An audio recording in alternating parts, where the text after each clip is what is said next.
ఈ ఉమాపతి నాయుడు గారు మీరు పోకూడదు అటువంటి వాటికి, మీరు చేయకూడదు అటువంటి వాటికి నువ్వు కూడా చెప్పేకి. మా పార్టీ మా అధిష్టానము మేము ఏదైతే అధిష్టానం చెప్తాదో మేము పోతాం తప్పితే నువ్వేదో నువ్వు పోకూడదు చేయకూడదు నువ్వు చెప్పడము ఇవన్నీ హాస్యాస్పదంగా ఉందన్నమాట. ఇది పద్ధతి కాదు ఇది. ఏదో మేము చెప్తున్నాం దాదాపుగా 2.5 ఏళ్ళు దాదాపుగా 2 ఏళ్ళ 3 నెలలు అయింది మీకు ప్రభుత్వం వచ్చి. ఏదైనా ఒక మంచి పని మీరు చేశారని చెప్తున్నా. ఈరోజు ఎక్కడ ఇప్పుడు అమ్మఒడి ఇచ్చారు, వాళ్ళు అమ్మఒడి చెప్పుకుంటారు. ఇప్పుడు పెన్షన్ ఏదో ఇస్తున్నారు, తర్వాత అమ్మఒడి మనం చెప్పుకుంటున్నారు. ఎక్కడన్నా చూడ అమ్మఒడి మాకు రాలేదు అంటున్నారు. ఊరికి 7,000 పెడితే ఊరికి 3,000 పడినాయి, ఊరికి 6,000 పడినాయి.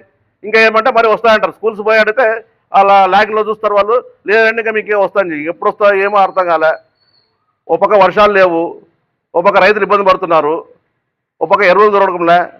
వర్షాలు లేక ఎంత ఇబ్బంది పడుతున్నారో ఈరోజు ఆంధ్ర రాష్ట్రం ఎంత ఇబ్బంది ఉందో ఒకసారి మనమంతా గమనించాలా. దాని గురించి మాట్లాడలే వీళ్ళు. ఏమున్నా వైఎస్ఆర్ పార్టీ ఏమన్నా కార్యక్రమం ముందు చేసే పోతే దాన్ని మాట్లాడాలనే పరిస్థితిలో మాట్లాడతారు.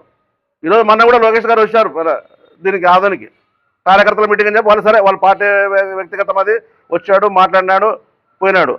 కనీసం ఇంత పెద్ద లీడర్ ఇక్కడికి వచ్చినప్పుడు కనీసం రైతుల గురించి కానీ ఏదన్నా ఒక్క విషయం, అవును వానలు సరిగా లేవు, ఈసారి పర్లేదు అంతా డ్రాట్ అయింది, సరే మీకు ఏదన్నా నేను చేస్తా అని చెప్పి ఒక వాయిస్ చెప్పినాడు రైతుల గురించి.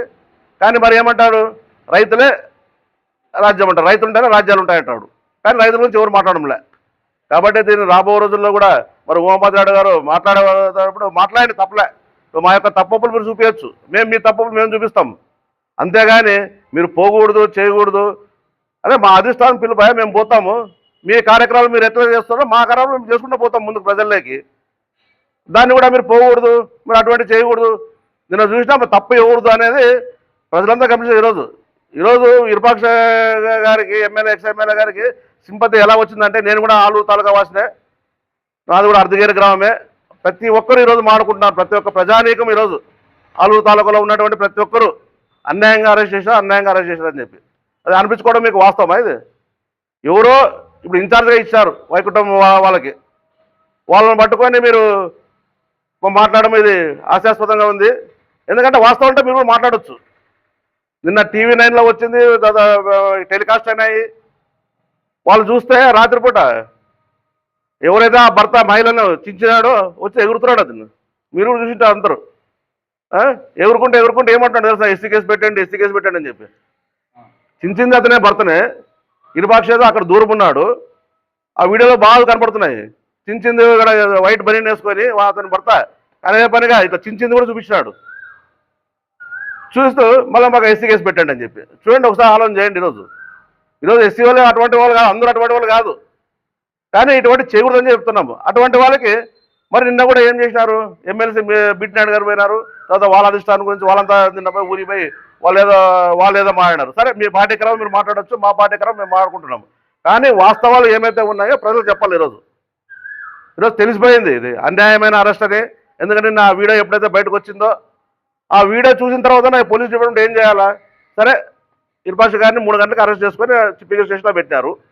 కనీసం ఆ క్లిప్పింగ్ చూసిన తర్వాత అవును వాస్తవమా కాదా పోలీస్ డిపార్ట్మెంట్ కూడా చూసి అవును ఈ ఎఫ్ఐఆర్లో ఈ సెక్షన్ పెట్టొచ్చా లేదా, ఇవి ఎస్సీ అట్రాసిటీ తర్వాత 3 అదేదో అటెంప్ట్ మర్డర్ కేసు, కనీసం ఆ వీడియో చూసిన తర్వాత. ఎందుకంటే వీడియో మేము చూడలేదాన్ని, ఎవరు ఇరుపక్షం దాన్ని క్రియేట్ చేయలేదాన్ని, ఎవరో ఒక సామాన్య కార్యకర్త, అది టీడీపీ ఉండొచ్చు, వైఎస్ఆర్ ఉండొచ్చు, ఆ లైవ్లో పెట్టాడు కాబట్టి అది బయటకు వచ్చింది. ఈరోజు ఏదో ఇరుపక్షం ఏంటో ఉన్నది పెట్టలేదు. ఆ ఊర్లో ఎవరైతే ఉన్నారో ఎవరో ఒక సామాన్య కార్యకర్త దాన్ని లైవ్ చేశాడు కాబట్టి ఆ లైవ్ ఇప్పుడు బయటకు వచ్చింది. కానీ దాని అనేది చూసిన తర్వాత ఎఫ్ఐఆర్ మెయింటైన్ చేయాలని చెప్పి మేము చెప్తున్నాం. కాబట్టి రాబో రోజుల్లో అన్నా మరి పోలీస్ డిపార్ట్మెంట్ ఒకవేళ ఉండొచ్చు, గవర్నమెంట్ వాళ్ళు ఉండొచ్చు, వాళ్ళ మాట మీరు వినొచ్చు. కానీ వాస్తవాలు చూసి కనీసం వాళ్ళు కూడా చెప్పాలా, మీరు డిపార్ట్మెంట్ కూడా అవును సార్ ఇట్లుంది ఇటువంటి సెక్షన్లు వర్తించమని చెప్పాలా. సరే పెట్టినారు, అయిపోయింది, ఎఫ్ఐఆర్ అయిపోయింది, అది మేము కోర్టులో చూసుకుంటాం. ఎమ్మెల్యే గారు కూడా నిర్దోషంగా అంటే నిర్దోషం కాదు బయటకు వచ్చేస్తారు, దాన్ని బెయిల్ వచ్చేస్తుంది. కానీ ప్రజలకు ఏం సంకేతం ఇస్తారని చెప్పి ఈ కుటుంబ ప్రభుత్వం చెప్తున్నారు. ఈరోజు ఇటువంటివి చేసుకుంటూ పోతూ ఇంకా 2.5 ఏళ్ళే ఇంకా ఉండేది, మీకు టైం ఉండేది ఇంకా 2.5 ఏళ్ళు. మరి మీరు ఏం చేస్తారు? గతంలో జగన్మోహన్ రెడ్డి గారు 5 ఏళ్ళ పరిపాలనలో 2 ఏళ్ళు కరోనా వస్తే 3 ఏళ్ళు మేము పరిపాలన చేసింది. ఆ 3 ఏళ్ళలో రాష్ట్రాన్ని ఎంత వృద్ధి చేసినామో అందరూ ప్రజలందరూ కలిసి ఇప్పుడు అంటున్నారు ప్రజలు, అయ్యో మేము తప్పు చేస్తే మా ఓటు వేసి మేము తప్పు చేసుకున్నాం, జగన్మోహన్ గారు చేసింది వీళ్ళది కంపేర్ ఇస్తారు. ఇప్పుడు కాబట్టి దీన్ని దృష్టిలో పెట్టుకొని రాబో రోజులన్నా స్టేట్మెంట్లు ఇవ్వండి, ఇచ్చే దాంట్లో తప్పలే, కానీ వాస్తవాలు ప్రజలకు చెప్పండి. అంతేగాని ఈరోజు మేము ఆ వీడియో వచ్చింది కాబట్టి మేము కూడా బయటకు వస్తాం. మీరు ధైర్యంగా ఎవరైతే దళిత ఎస్సీ మహిళను ఇరుపాషి గారు బట్టలు దించాడని చెప్పడము అవి వాస్తవాలు కాదని చెప్పి మళ్ళీ మీడియా ద్వారానే మళ్ళీ ఈరోజు ప్రజలందరూ గమనించారు. కాబట్టి ఇది తప్పని చెప్పి చెప్తున్నాం.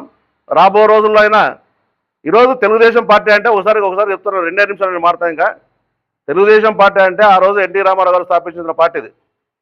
ఈరోజు తెలుగు రాష్ట్రాలు తెలుగు ప్రజల యొక్క ఉనికిని యావత్ ప్రపంచ దేశాలు గుర్తించినాయంటే ఆ రోజు ఎన్టీఆర్ గారు పెట్టిన తెలుగుదేశం పార్టీ నుండి గుర్తించారు. మరి అటువంటి పార్టీలో కొంతమంది ఇటువంటి నాయకుల్ని మీరు ప్రోత్సహిస్తూ మరి ఈరోజు తెలుగు జాతికే మీరు ఎన్టీఆర్ గారు స్థాపించిన పార్టీ కాబట్టి మేము ఎందుకంటే ఎన్టీఆర్ గారిని అభిమానిస్తాం మేము కూడా. ఎందుకంటే ఆ రోజు తెలుగు ప్రజల యొక్క గౌరవాన్ని ఎక్కడికో తీసుకుపోయాడు ఎన్టీఆర్ గారు.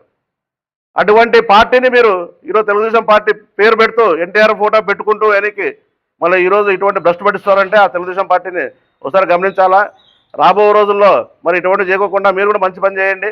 మేము కూడా మీ యొక్క మంచి పని మేము కూడా స్వాగతిస్తాం.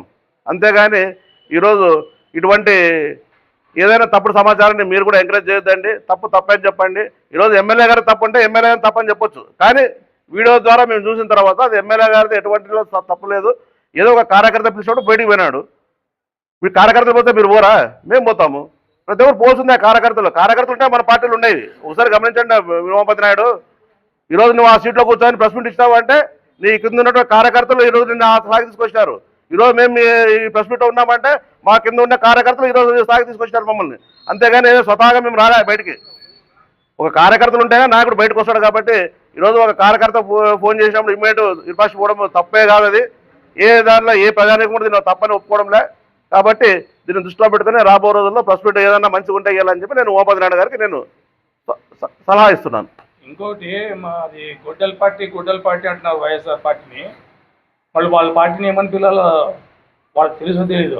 వెన్నుపోటు పొడిచి వచ్చిన పార్టీ అది. గొడ్డల పార్టీ అనేది పేరు పెడితే వాళ్ళ పార్టీ అట్లుంటుంది. అది వెన్నుపోటు తర్వాత ఇప్పుడు ఏమి రెడ్ బుక్ రాజ్యాంగం పార్టీ అది అంతా రెడ్ బుక్ సూపర్ 6 అయిపోయింది. అది సూపర్ 6లో ఏ 6 చేయడంలే, కానీ ఒక 6 మాత్రం చేస్తారు. అదే సూపర్ 6 అయిపోయి ఇప్పుడు 7వ 6 ఇది. రెడ్ బుక్ రాజ్యాంగం అనేది ప్రజలకు అది ఇస్తారు గిఫ్ట్గా. రెడ్ బుక్ రాజ్యాంగం మేము చూపిస్తామని చెప్పి ప్రజలకు తీసుకొస్తారు. కాబట్టి దీన్ని దృష్టిలో పెట్టుకొని రాబో రోజుల్లో మంచి వాయిస్ ఇవ్వాలని చెప్పి నేను కోరుకుంటున్నాను.